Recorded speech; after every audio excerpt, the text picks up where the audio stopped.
আমার ভাইরা, আল্লাহ সুবহানাহু ওয়া তাআলা বলেন, কুল ইন কুনতুম তুহিব্বুনাল্লাহ ফাত্তাবিউনি ইউহিব্বুকুমুল্লাহ ওয়া ইয়াগফির লাকুম যুনুবাকুম ওয়াল্লাহু গফুরুর রহিম। আল্লাহ সুবহানাহু ওয়া তাআলা বলেন, কুল হে নবী, আমার হাবিবুল্লাহ, আপনি সবাইকে জানিয়ে দিন, আপনি সবাইকে বলে দিন, আমি আল্লাহ আমাকে যে ভালোবাসতে চাই, আমি আল্লাহ আমার যে ভালোবাসা অর্জন করতে চাই, ফাত্তাবিউনি, নবী হে সে যেন আপনার ইত্তেবা করে, আপনার তাইরাবি করে, আপনার অনুসরণ করে। ফাত্তাবিউনি ইউহিব্বুকুমুল্লাহ, যে ব্যক্তি নবীজি মুহাম্মদুর রাসূলুল্লাহ সাল্লাল্লাহু আলাইহি ওয়াসাল্লামকে দিল থেকে, অন্তরস্থল থেকে ভালোবাসার বহির প্রকাশ করে, যে ব্যক্তি আমার নবীজিকে ভালোবাসবে, অনুকরণ করবে, সে ব্যক্তি আল্লাহ সুবহানাহু ওয়া তাআলার বন্ধু হয়ে যাবে। সুবহানাল্লাহ।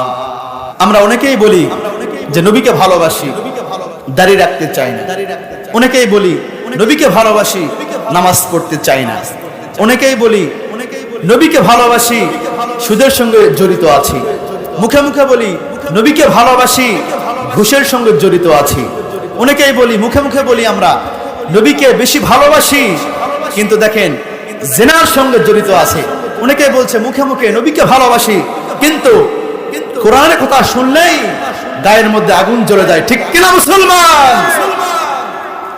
আমার ভাইরা, শুধু মুখে মুখেই ভালোবাসি, মুখে মুখেই আশিকে রাসূল, হুব্বে রাসূল বললেই কাম হবে না, চলবে না। যে ভালোবাসি আমার নবীজিকে, এই ভালোবাসার বহির প্রকাশ ঘটাইতে হবে। আমার ভাইয়ের আস্তে আস্তে পর্যায়ক্রমে আল্লাহ সুবহানাহু ওয়া তাআলা শরীয়ত নাজিল করলেন। আমার নবীজি যেই বিষয়কে হ্যাঁ বলে দিয়েছেন সেটা হালাল হয়ে গিয়েছে, আর যে বিষয়কে আমার নবীজি না বলেছেন সেটা হারাম হয়ে গিয়েছে। আমার নবীজি যখন তার শাহাদাত আঙ্গুল মোবারক যখন আসমানের দিকে উত্তোলন করেছিলেন, আসমানের চাঁদ দুই খণ্ড হয়েছে। আমার নবীজি যখন তার পা মোবারকটি জমিন থেকে আসমানের দিকে যখন উত্তোলন করলেন, তখন আমার নবীজির মেরাজ হয়ে গিয়েছে। সুবহানাল্লাহ। আমার ভাইরা, মুহাম্মাদুর রাসূলুল্লাহ সাল্লাল্লাহু আলাইহি ওয়াসাল্লামের লকাব দিয়েছেন হাবিবুল্লাহ, আর হযরত ইব্রাহিম আলাইহিস সালাতু ওয়াস সালামের লকাব দিয়েছেন খলিলুল্লাহ। আল্লাহু আকবার।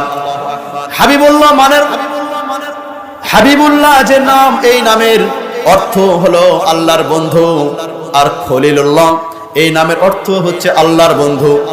এই দুই নামের, হাবিবুল্লাহর খলিলুল্লাহ, এই দুই নামের ব্যাখ্যার মধ্যে মুহাদ্দিসিন ইকরামরা, ফুকাহা ইজমরা, মুতাকদ্দিমিন মুতাআখিরিন তারা ব্যাখ্যা করেছেন, বিশ্লেষণ করেছেন। হাবিবুল্লাহ এই নামের ব্যাখ্যা হচ্ছে আল্লাহ সুবহানাহু ওয়া তাআলা আল্লাহর দয়া দিয়ে, আল্লাহর করুণা দিয়ে, আল্লাহর অনুগ্রহ দিয়ে, আল্লাহর রহমত দিয়ে, আল্লাহর নাজাত দিয়ে আমার নবীজিকে খুশি করবে। এই বন্ধুত্বের নাম হচ্ছে হাবিবুল্লাহ। আল্লাহু আকবার। আল্লাহ পাক তার নিয়ামত দিয়ে আমার নবীকে খুশি করবে, আল্লাহ পাক তার রহমত দিয়ে আমার নবীকে খুশি করবে, আল্লাহ পাক তার দয়া দিয়ে আমার নবীকে খুশি করবে। এই বন্ধুত্বের নাম হচ্ছে হাবিবুল্লাহ। আমার ভাইয়েরা, আর খলিলুল্লাহ, খলিলুল্লাহ নামের ব্যাখ্যার মধ্যে মুফাসসিরিন ইকরামরা, ফুকাহা ইজমরা তারা ব্যাখ্যা করেছেন, বান্দা তার আমল দিয়ে আল্লাহকে খুশি করবে, বান্দা তার ইবাদত দিয়ে আল্লাহকে খুশি করবে, বান্দা তার আখলাক দিয়ে, তার খুলুক আজিম, খুলুক ও হাসানা দিয়ে মনিবকে খুশি করবে। এই বন্ধুত্বের নাম হচ্ছে খলিলুল্লাহ। আল্লাহু আকবার। আমার ভাইরা, আমার নবীজিকে ভালোবাসতে হবে। নবীজিকে ভালোবাসলেই আল্লাহর ভালোবাসা অর্জন করা যাবে।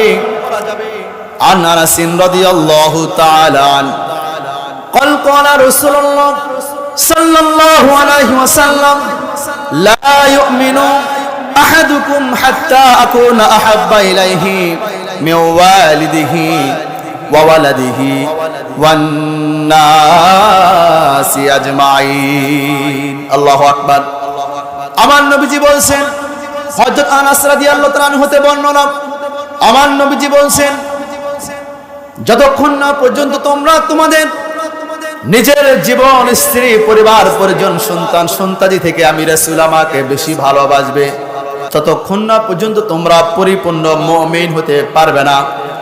আমার ভাইরা, মুমিন হতে গেলে নিজের জানের থেকেও আমার নবীকে বেশি ভালোবাসতে হবে, ঠিক কিনা বলেন?